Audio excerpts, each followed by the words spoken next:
bonjour à tous. En effet, alors moi je vais vous parler de ma modeste expérience au sein de l'Institut Mutualiste Montsouris. Je vais rebondir sur ce qu'a dit Florence sur les difficultés de moyens, parce qu'effectivement, on n'a pas. Je suis en charge de la qualité de vie au travail, mais avec des moyens très faibles. Et donc, je suis sur la stratégie des petits pas qu'on apprend aussi en méditation. Et c'est pour ça que j'ai apprécié aussi l'intervention de Vincent sur l'introduction de la méditation à l'hôpital.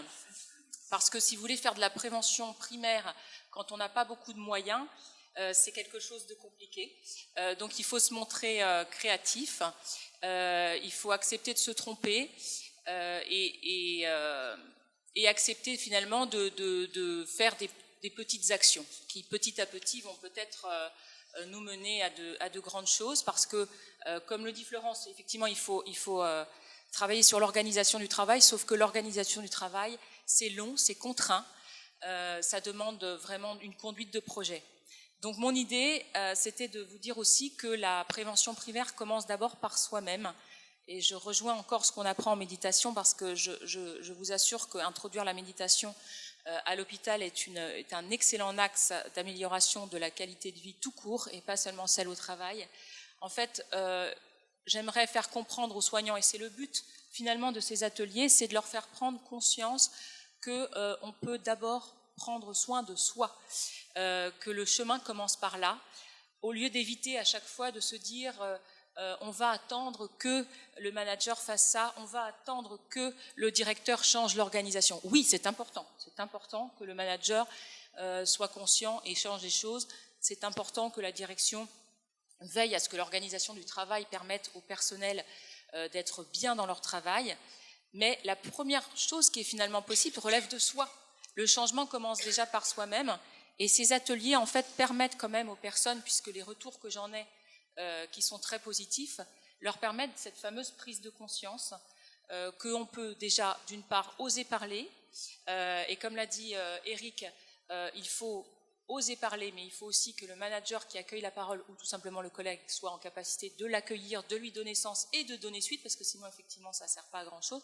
Mais le tout premier pas, c'est oser parler sans avoir peur de se sentir faible, parce que c'est vrai, quand j'ai intégré la santé, il y a quelque chose qui m'a frappée, c'est l'espèce de honte qu'ont les soignants à parler de leurs problèmes, comme si ils sont tellement axés sur le patient qu'il y a une espèce de gêne de se dire comme si on n'avait pas le droit de nous en tant que soignants d'être aussi d'avoir peur, d'avoir des craintes, d'être malade même également. Ce sont des super hommes et de super femmes, les soignants. Oui. Mais ils ne s'autorisent pas eux-mêmes à avouer qu'ils ont des difficultés, parce qu'aussi, à leur décharge, on est les rois pour coller des étiquettes. Vraiment, on colle des étiquettes. Par exemple, une personne qui ose parler va être souvent qualifiée de grande gueule. Une personne qui ose exprimer sa souffrance va être qualifiée de fragile. Ce sont des termes vraiment que j'entends à l'hôpital, hein, je ne les invente pas, notamment au niveau de la gouvernance. Je ne critique pas les managers, bien loin de là, parce qu'ils ont une activité très compliquée. Mais parfois, il y a cet étiquetage terminologique qui fait qu'on y voit plus clair, on est dans la confusion. Noémie, quel a été le déclic, en fait, pour déclencher, organiser un atelier de prévention dans l'établissement chez vous? Alors moi, j'ai eu la chance que les GIAD soient organisés à l'IMM le 13 mars, ce qui m'a permis de rencontrer cette très belle association. J'ai fait des très belles rencontres. Et du coup, j'ai effectivement fait appel à SPS pour organiser cette année la deuxième semaine de QVT. C'est vrai qu'on essaye d'organiser sur une semaine des ateliers, on l'avait fait l'année dernière. Cette année, j'ai fait appel à SPS. Donc, grosso modo, si vous voulez, les résultats, c'est que les constats qu'on fait, c'est que les gens qui viennent à l'atelier sont vraiment ravis. Ils repartent avec des ressources parce qu'ils découvrent soudainement qu'ils ont des ressources personnelles pour faire face aux difficultés auxquelles ils sont exposés.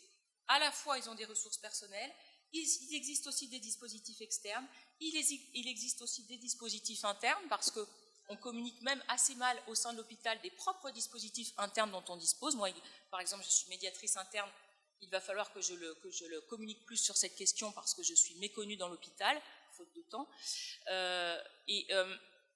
Et du coup, c'est une première joie qu'ils ont en sortant de ces ateliers, c'est de découvrir que déjà le premier petit pas, c'est qu'ils ont eux-mêmes des capacités de ressources, et puis, comme l'a dit la personne sur le sommeil, ils apprennent aussi, par exemple, sur l'atelier sur le sommeil, on apprend beaucoup de choses, et notamment à détecter que la perturbation du sommeil peut être un premier symptôme d'alerte, parce qu'on a tendance à minimiser les premiers signaux d'alerte qui arrivent, on les minimise, donc il y a cette fameuse prise de conscience qui arrive.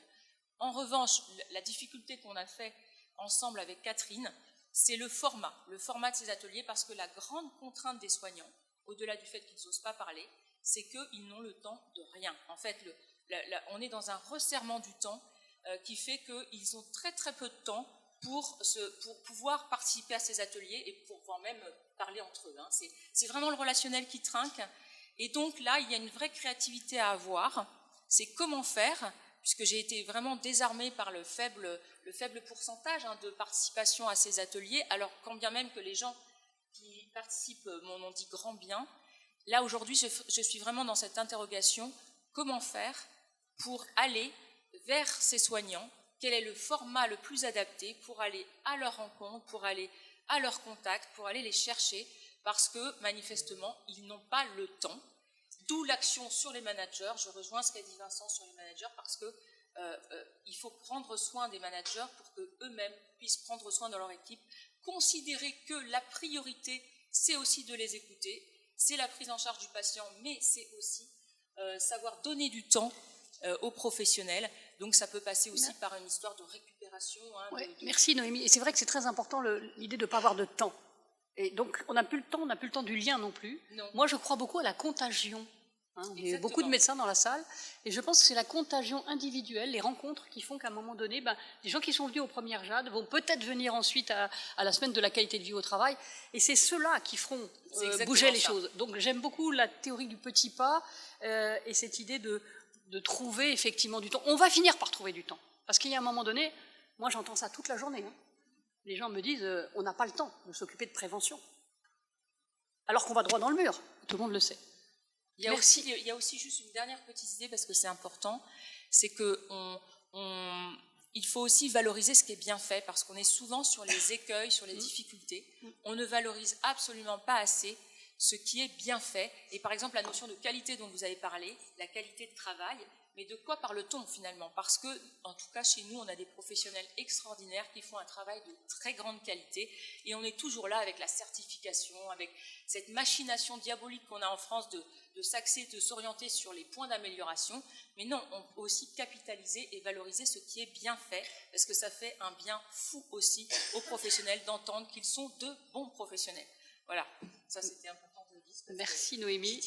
Merci Noémie pour cet échange très fort.